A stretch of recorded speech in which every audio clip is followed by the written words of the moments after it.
Relation and function के इस chapter में अब हम लोग को रिप्रेजेंटेशन ऑफ फंक्शन पढ़े हुए थे, लेकिन उसका एग्जांपल देखना है, एक सवाल भी करना है और कुछ ग्राफ के बारे में पढ़ना है। तो सबसे पहले रिप्रेजेंटेशन ऑफ फंक्शन में हम पढ़ेंगे रोस्टर फॉर्म, कि रोस्टर फॉर्म में कैसे रिप्रेजेंट किया जाता है। तो यदि इस फॉर्मेट में किसी फंक्शन को रिप्रेजेंट किया जाए तो वह क्या कहलाता है, रोस्टर फॉर्म कहलाता है या टेबुलर फॉर्म कहलाता है। इस तरीके से फंक्शन को रिप्रेजेंट करने का तरीका क्या कहलाता है, रोस्टर फॉर्म कहलाता है।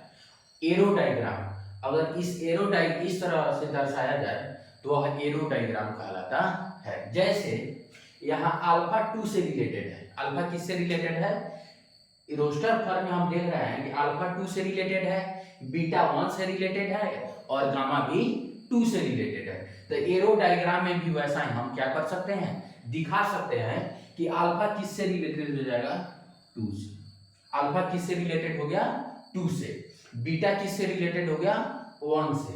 बीटा किससे रिलेटेड हो गया, 1 से। एंड गामा किससे रिलेटेड हो गया, 2 से।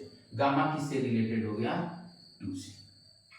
ठीक, तो यह एक फंक्शन है क्योंकि सेट ए के प्रत्येक एलिमेंट के पास सेट बी के लिए एक यूनिक एलिमेंट है। अब सेट बिल्डर फॉर्म या एक्सप्रेशन फॉर्म क्या होता है, तो फंक्शन ए टू बी दिया होता है। फंक्शन जो होता है सेट ए से सेट बी होता है, यानी एक सेट से दूसरे सेट पर होता है। तो एग्जांपल के लिए देखें, एफ इज ए फंक्शन बराबर एफ एक्स बराबर साइन एक्स। साइन एक्स एक फंक्शन हुआ, ट्रिगोनोमेट्रिक फंक्शन हुआ, जिसमें एक्स क्या है, ए से, सेट ए से आ रहा है और एफ एक्स का मान जो आएगा वह सेट बी से आएगा। क्या होगा, x is coming from set A and the output f x will be the member of set B. F x will be the member of set B, यानी एक्स जो होगा वह सेट ए से आएगा और एफ एक्स जो मान आएगा वह सेट बी में ही कोई ना कोई वैल्यू होगा। तो x जो होता है, fx क्या होता है, आउटपुट होता है।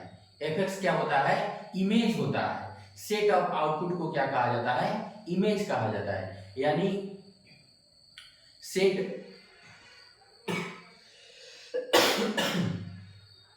सेट ऑफ इमेजेस को क्या कहा जाता है, रेंज कहा जाता है। सेट ऑफ इमेजेस को क्या कहा जाता है, रेंज कहा जाता है, और रेंज को ही आउटपुट भी कहा जाता है। तो fx क्या हो जाएगा, आउटपुट हो जाएगा, ओके, और x क्या हो जाएगा, इनपुट होगा। तो जो इनपुट होगा वह सेट ए से आएगा, जो इनपुट होगा वह सेट ए से आएगा, और जो आउटपुट होगा वह सेट बी का एलिमेंट होगा। जो आउटपुट होगा वह सेट बी का एलिमेंट होगा। तो यहाँ क्या था, साइन एक्स एक ट्रिगोनोमेट्रिक फंक्शन था, यहाँ ln x लॉगरिथमिक फंक्शन हो गया। ठीक, तो यहाँ x क्या हो गया, इनपुट हो गया, x क्या हो गया, इनपुट हो गया, और ln x क्या हो गया, आउटपुट हो गया। ln x क्या हो गया, आउटपुट हो गया।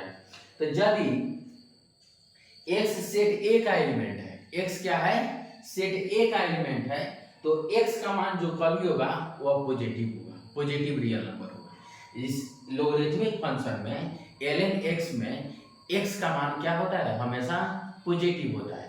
x का मान ऑलवेज ग्रेटर देन 0 होता है, ऑलवेज क्या होता है, ग्रेटर देन 0 होता है। इसलिए x क्या होगा, r पॉजिटिव होगा, यानी पॉजिटिव रियल नंबर होगा। ठीक, इसका मतलब a जो होगा वह पॉजिटिव रियल नंबर होगा, और fx जो होगा सेट b का एलिमेंट होगा। fx will be the element of set b, fx will be the element of set B. अब हम लोग को क्या करना है, एक नोट है कि every function has a graph, यानी जितना भी फंक्शन होता है सभी फंक्शन का अपना एक ग्राफ होता है, सभी फंक्शन का अपना कोई ना कोई एक ग्राफ होता है। जैसे ln x एक फंक्शन है, क्या उसका फंक्शन है, लॉगरिथमिक फंक्शन है।